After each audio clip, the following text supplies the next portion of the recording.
You all must have heard the famous story Cinderella. But this is my story, the modern Cinderella. My name is Ella Foster. My parents named me Cinderella Foster. They thought that I looked like a princess, so they named me Cinderella. But I prefer Ella to Cinderella. Let me share my Cinderella story with you. Let's start from the very beginning. My parents died when I was just 3 years old. Then, I was brought to my paternal uncle's house.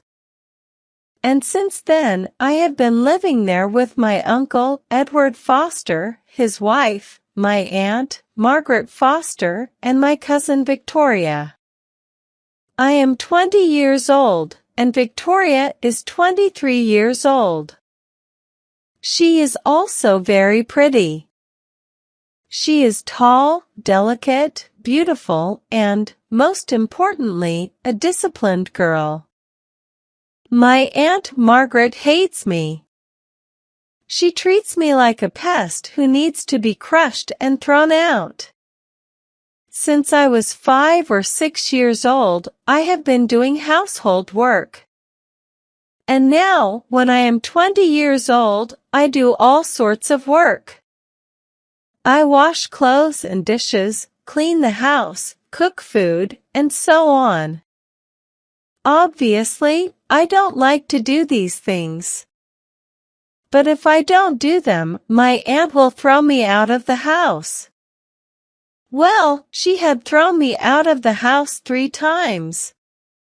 Let me share a funny incident. Once, Aunt Margaret invited some of her friends and asked me to bake a cake for them. I wanted to complete my homework, so I refused to bake the cake. She couldn't bear that I refused to work for her because she thought I was her slave. So she tore my notebook into pieces and threw it in the dustbin.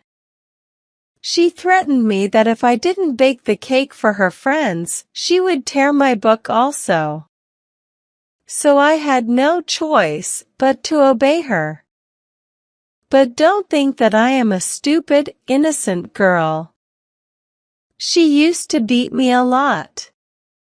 And because of that, I was becoming more rebellious and stubborn. I was ready to take my revenge. I baked the cake. Decorated it with chocolate and cherries. It looked delicious. But it had a little twist. I added salt in place of sugar. My eyes were red because I cried a lot. But I had a smirk on my face. I served everyone that extra salty chocolate cake. And there it was, ready to explode and take my revenge. I stared at Aunt Margaret to see her embarrassed face. Everyone in the room puked it out. Some of her friends insulted Aunt Margaret. And those words were so calming to my ears.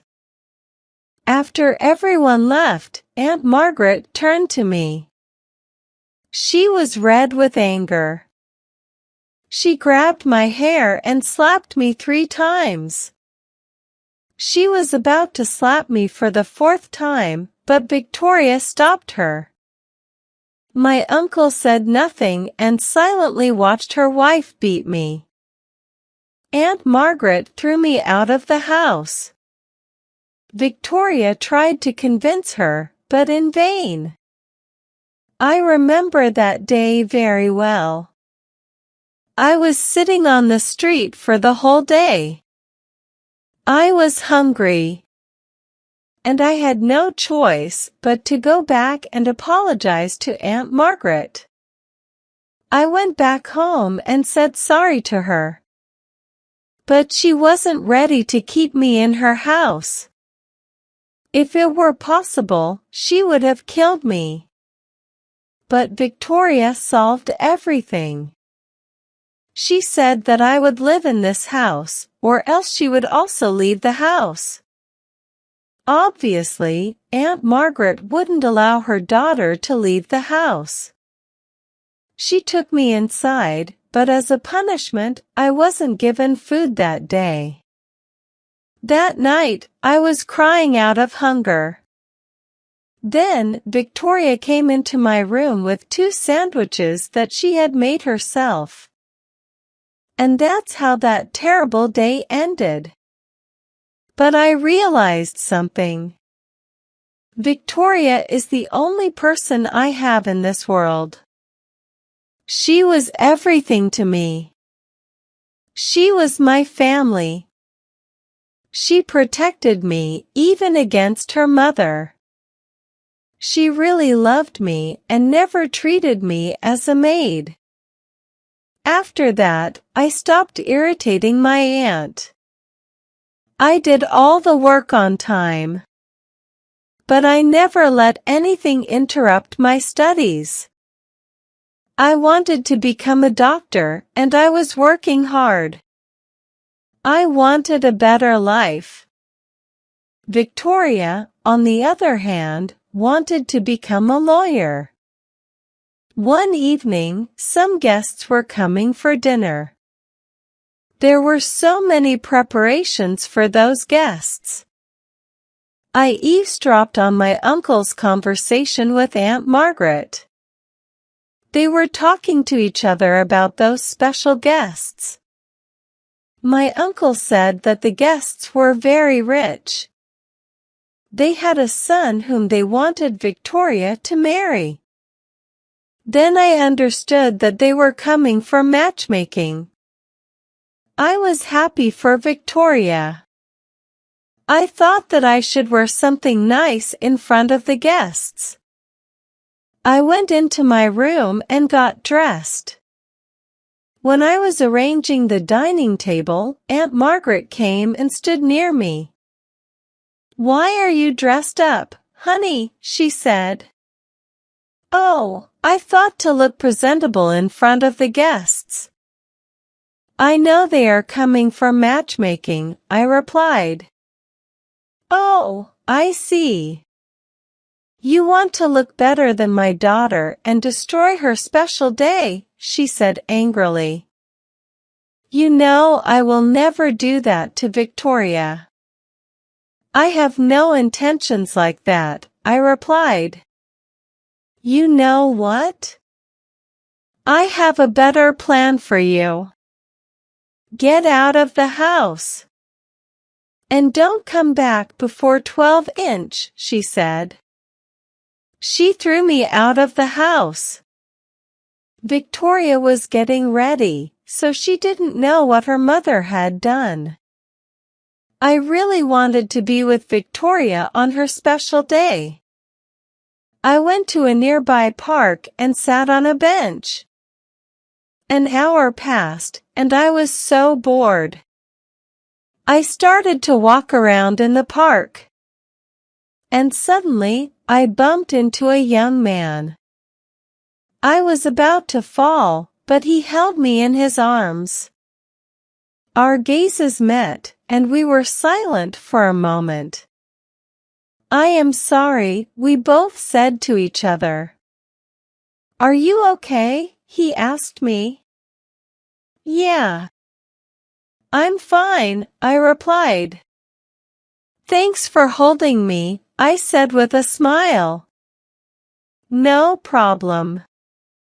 My name is Jasper," he replied. "My name is Cinderella, I mean Ella," I said. "Wow, Cinderella, that's a nice name," he said. "But I don't like it. It's given by my parents. But it suits. You really look like a princess," he said. "Well, thanks for the compliment. But don't think I am one of those delicate girls. In fact, I don't have any qualities of Cinderella." He laughed and gave me a warm smile. After that, a long conversation started between us. I told him my dreams and how rebellious I was. He told me about his dreams and family. Suddenly, he offered me to have ice cream with him. I was already hungry, so I didn't reject his offer. We went to an ice cream shack. We ate the ice cream and had lots of fun. It was the best day of my life. In the park, there was a group of college students. They were singing, dancing, and playing guitar. Seeing them, Jasper requested that I dance with him.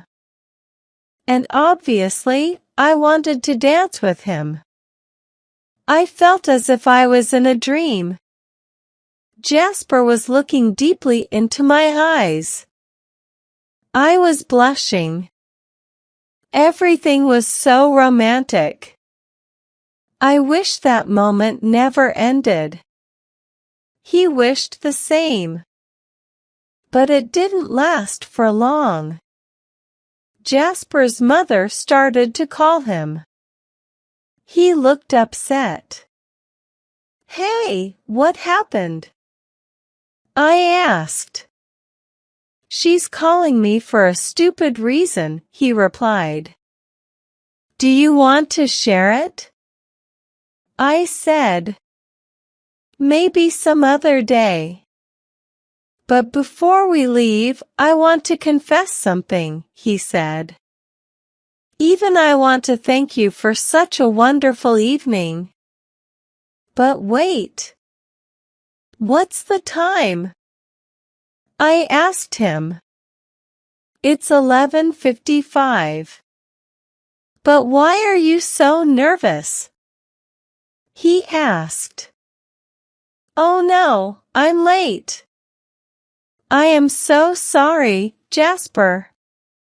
But I must go right now, otherwise, my aunt will be very angry. I really hope to see you again. I said this and ran as fast as I could. When I reached home, I was huffing and puffing. I saw that everyone in the room was worried. The guests were also looking tense. Victoria was looking upset. I asked her, "What's the matter?" The boy went out for a walk and didn't return. He didn't even talk to me properly. He didn't like me, replied Victoria sadly. Just then, Jasper entered the living room. I was shocked. I thought he followed me. Jasper, what are you doing here? I asked him. Cinderella, is this your home? He asked me. Before I could say anything, the lady guest said, Son, where were you? I was startled to hear that. The boy for whom I had feelings in my heart was actually going to be Victoria's fiancé. Mom, I need to tell you something. I don't want to marry Victoria. I am in love with Cinderella. I want to marry her, Jasper said. Mrs. Jones, what is your son saying? You came here for Victoria. Not for Ella, said Aunt Margaret. Mrs. Foster, I am really sorry. But we should listen to our children, replied Jasper's mother.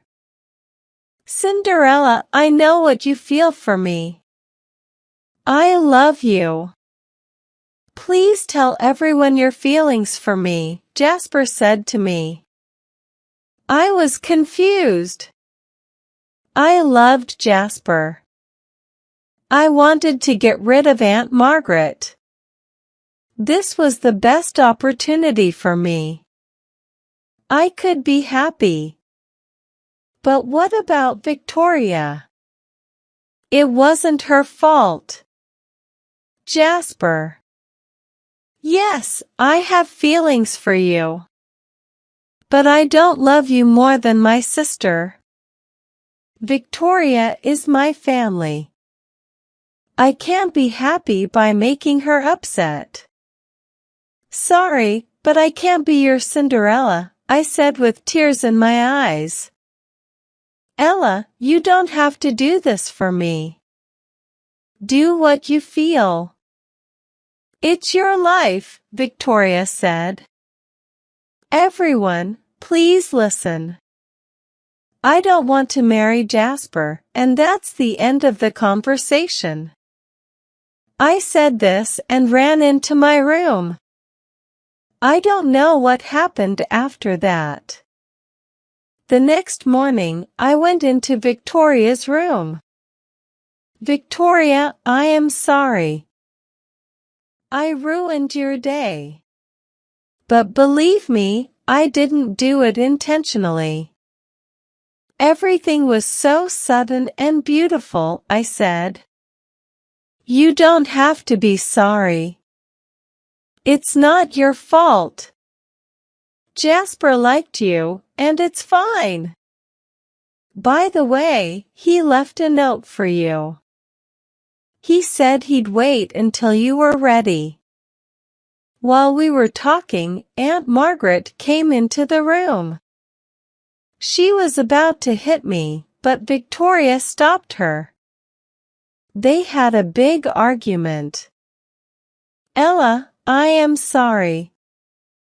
But believe me, I am going to end this torture. Tomorrow I have a surprise for you, said Victoria happily. What was Victoria going to do? I had no idea. The next day, Victoria came home with a man. She called all of us in the living room. Victoria introduced me to my father's friend.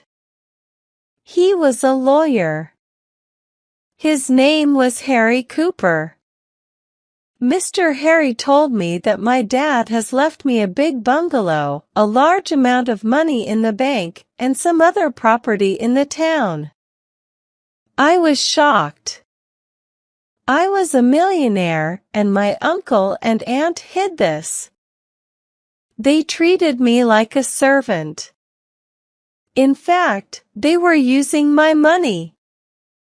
Mr. Harry showed me all the documents. I couldn't believe my eyes. Victoria and Mr. Harry helped me with all the legal work. And within 1 month, I was living in a lavish house. All this was possible because of Victoria. She comes to visit me every day. Obviously, I prohibited my dear uncle and aunt from entering my house. So this is my Cinderella story. In the end, I don't have a charming prince, but I have a lovely sister, a lavish house, and lots of money.